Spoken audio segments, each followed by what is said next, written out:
Hi Year 10, welcome to Lesson 6's writing tip. Today I'm going to be teaching you how to put the best believable evidence into your viewpoint writing. So here's an example of some rubbish evidence.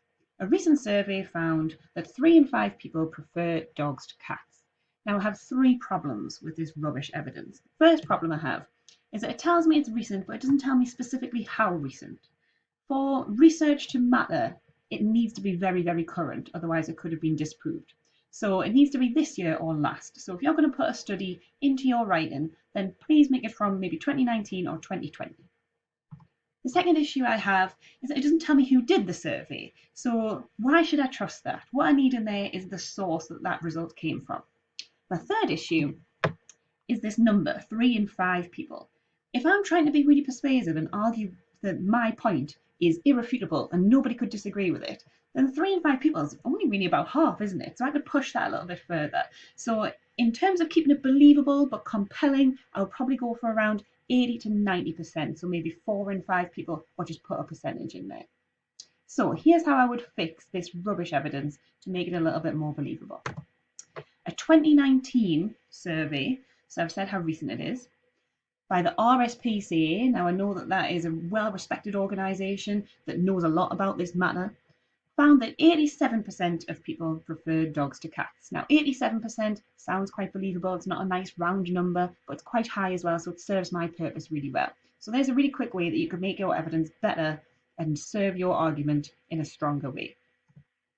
These are my top tips then, just to make sure that anytime you're putting in stats, facts, or quotes from experts, that you're thinking about these 4 things. So make it recent, make it by someone reputable. So if you're struggling, Oxford and Cambridge University are the way to go.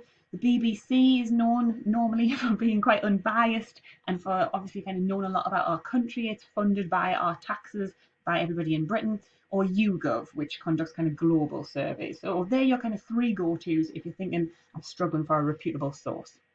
Go with a convincing but a believable majority, so not 99% or not a measly 50% that doesn't really serve your case. So go for between 80 and 90, and try including an expert. So a professor or a doctor always sounds pretty believable, pretty reliable, and you are listening to one right now, so I know what I'm talking about. Okay, this is my last top tip then when it comes to evidence.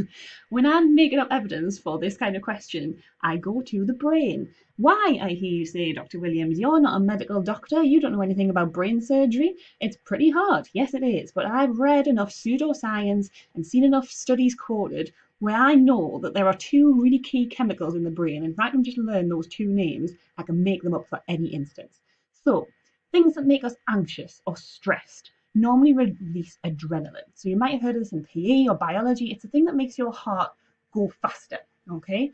Now, if you have a fast heart rate for a long time, it's going to put quite a strain on your body, and probably therefore it's quite dangerous long term. Maybe it's going to, I don't know, lengthen the amount of time that you stay alive. Or I could argue that, couldn't I? The other one then, so bad side is adrenaline. The good side is either serotonin or dopamine. So when you're happy, it's because that chemical, that hormone, has been released in your brain. So that normally lowers your heart rate. So it's probably better for your health. So behold my pseudoscience of dogs and cats.